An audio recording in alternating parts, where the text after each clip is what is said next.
चलिए, तो अभी आपने गाना गाया atomic and ionic radius and lanthanide contraction. Lanthanide contraction भी देखेंगे हम इसमें यहां पर। ओके चलिए, ला से पर नद पम सम ई गण तब डी हु अर तम यब लू लालू। तो न्यूट्रल स्टेट में जो इसका एटॉमिक साइज है, एटॉमिक साइज जो दिया हुआ है, रेडियस जो दिया हुआ है यहां पर, लैंथेनम का कितना है 187, सीरियम 183,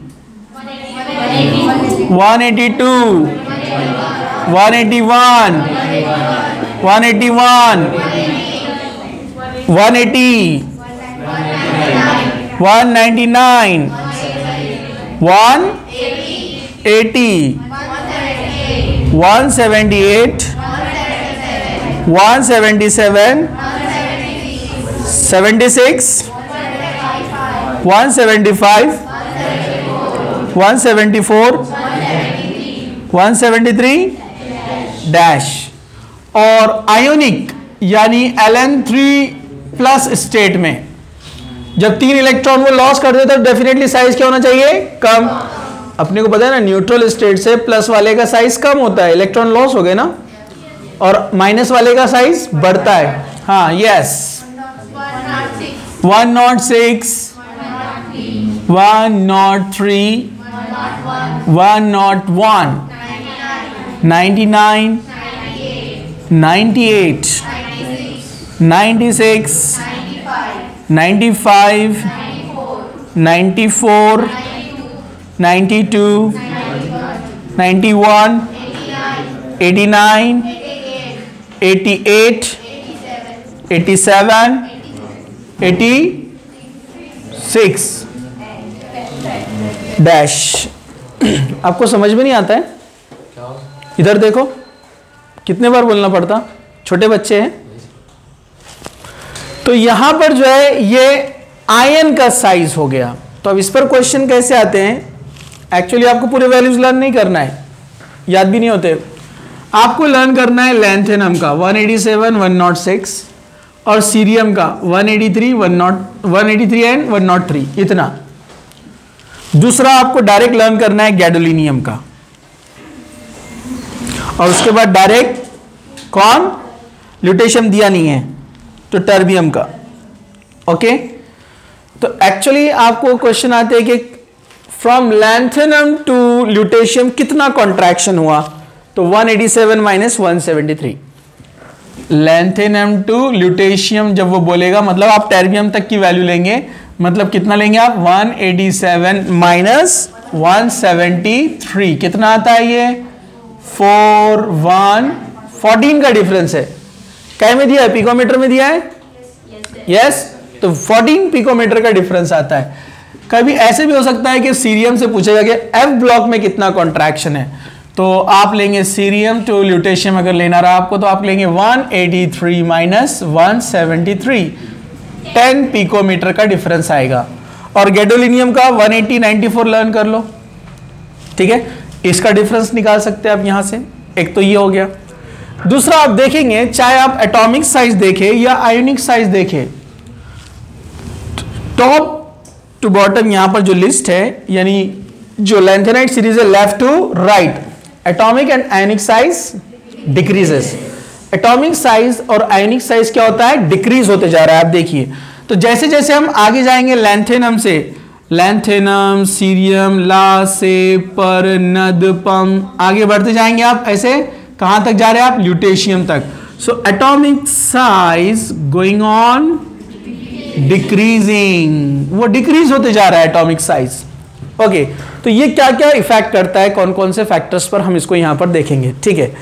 तो आपने एक इंपॉर्टेंट पॉइंट डी ब्लॉक में देखा है, जो मैंने आपको बताया था वैसे, कि ये है अपना पीरियोडिक टेबल।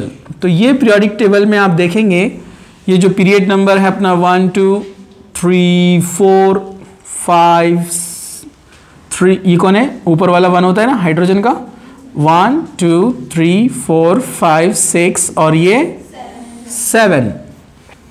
तो पीरियोडिक टेबल में हम क्या होता है, लेफ्ट टू राइट जब जाते हैं तो atomic size and ionic size क्या होता है, डिक्रीज होता है। तो सेम यहां पर भी डिक्रीज हो रहा है, नो प्रॉब्लम। लेकिन जब आप टॉप टू बॉटम आते हैं, टॉप टू बॉटम, तो एटॉमिक साइज क्या होता है, इंक्रीज होना चाहिए एटॉमिक साइज, और होना भी चाहिए और होता भी है। तो आप जब टॉप टू बॉटम आएंगे तो एटॉमिक साइज इंक्रीज। ओके, ये जो फोर्थ सीरीज है, fourth period, fifth period, six period, six period में यहां पर है लैंथेनम, राइट। तो ऊपर से जब आते हैं आप स्कैंडियम, स्कैंडियम के बाद यहां पर आएगा स्कैंडियम, स्कैंडियम के बाद यहां पर जो सीरीज है कौन सी है, टर्बियम, टेरियम, टेरियम, उसके बाद कौन है, लैंथेनम। तो यहां से साइज इंक्रीज होना शुरू होता है और बढ़ते जाता है साइज ऐसे। लेकिन इधर वाले जो है टाइटेन, स्कैंडियम, स्कैंडियम के बाद कौन है यहां पर, टाइटेनियम, और इसके नीचे कौन है, जिरकोनियम, और इसके नीचे यहां पर लैंथेनम सीरीज जब पूरी खत्म होती है, ल्यूटेशियम के बाद कौन आता है, हैफनियम। तो हैफनियम यहां पर है, ठीक है। तो टाइटेनियम से बड़ा होता है क्रोमियम, सॉरी जिरकोनियम, लेकिन जिरकोनियम और हैफनियम का साइज तकरीबन क्या होता है, सेम। तो ये क्यों हुआ, ये हुआ due to the presence of F4F orbital. Lanthanum में इलेक्ट्रॉनिक कॉन्फ़िगरेशन मैंने आपको बताया था, जैसे अभी हम देख रहे थे ना, जैसे हम लास्ट वाला इलेक्ट्रॉनिक कॉन्फ़िगरेशन देखते हैं ल्यूटेशियम का। ल्यूटेशियम में क्या होता है, 4F14 5D1 6S2, राइट। लेकिन ल्यूटेशियम के बाद अब ये लैंथेनम सीरीज में, लैंथेनम से हम ल्यूटेशियम तक जाएंगे 71, है ना। तो 72 कौन होता है, हैफनियम, जो कि डी ब्लॉक एलिमेंट है, जो यहां पर आया है, समझा आपको। तो ये 4F14 ल्यूटेशियम में फील है ना, 4F14 फील है ना यहां पर, तो वो 4F14 यहां भी प्रेजेंट होगी ना हैफनियम में। और जो 4F14 है वो क्या है, nucleus, first shell, second shell, third shell, fourth shell, fifth shell, sixth shell.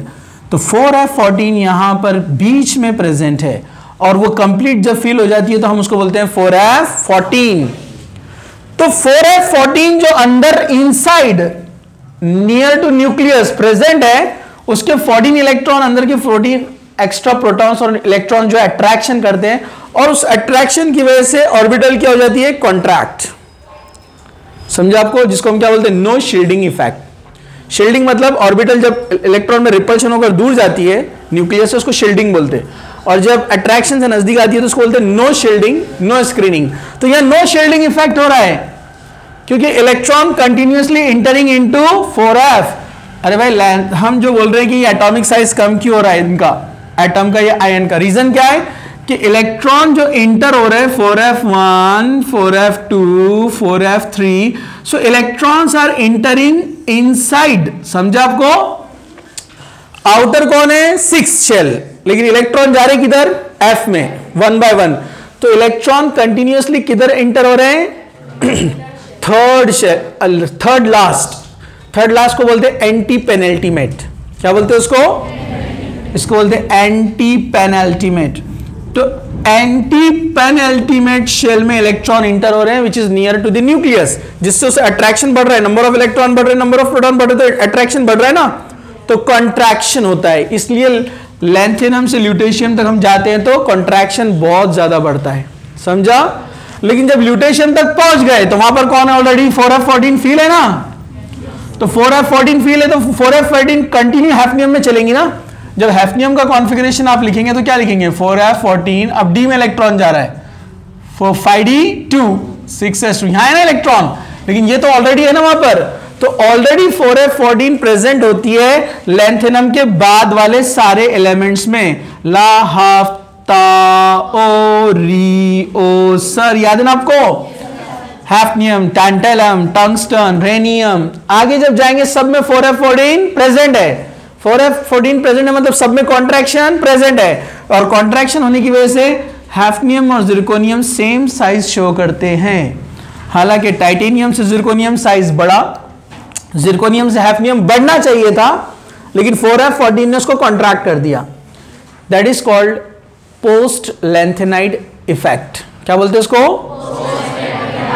Post मतलब बाद वाला, लेंथेनम के बाद वाले एलिमेंट पे ये इफेक्ट होगा, इसलिए बोलते हैं post lanthanide effect and it is called lanthanide contraction. क्या बोलते हैं इसको? ओके, ये तो समझ में आ गया आपको।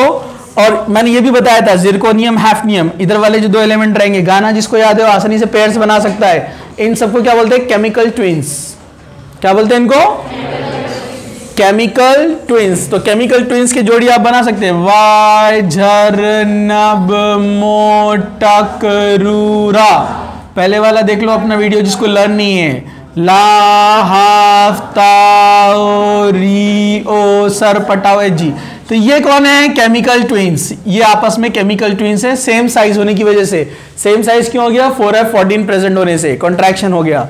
तो दे show same chemical properties, same chemical behaviour. समझा आपको?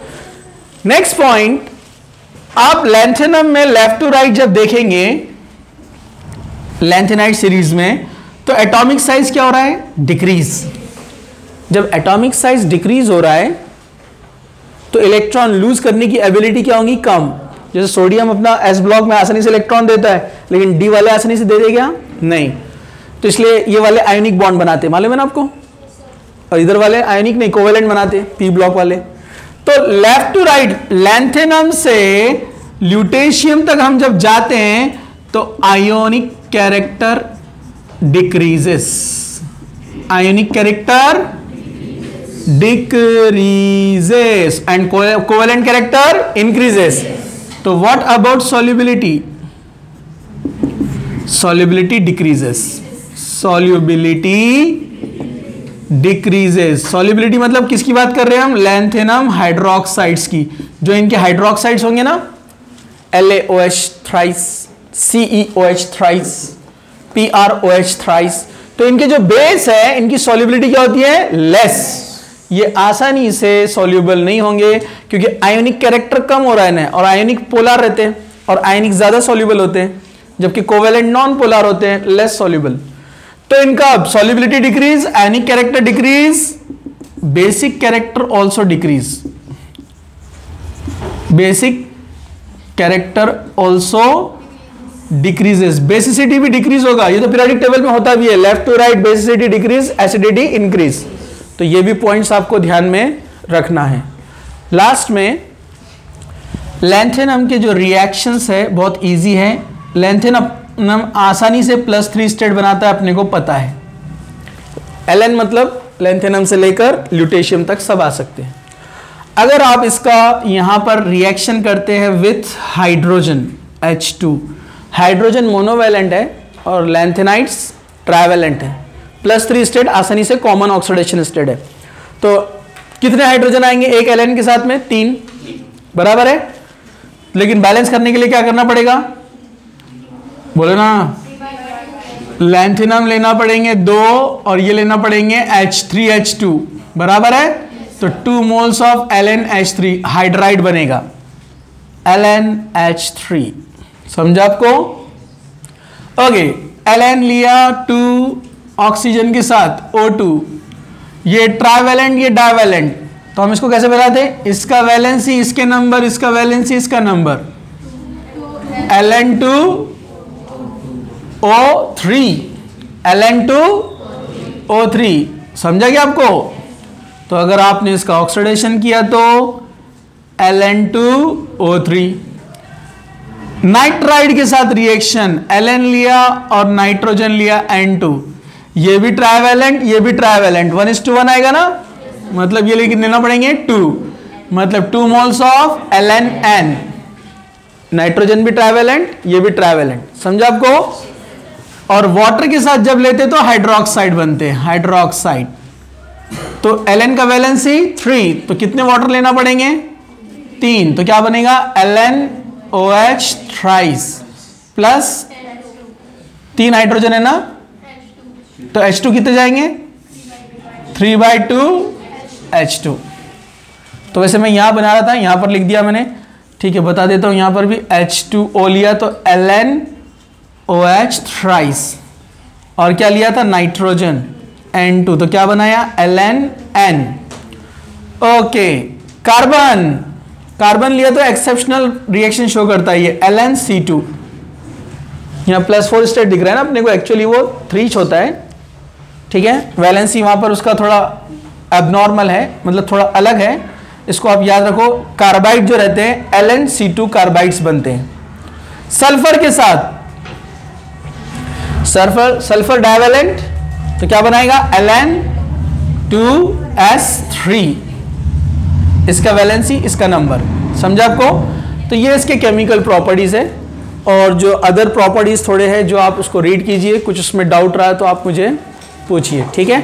इसको स्टॉप कर देते हैं हम, और कुछ प्रॉपर्टीज हैं जो हम एक्टिनाइड्स में कवर करेंगे।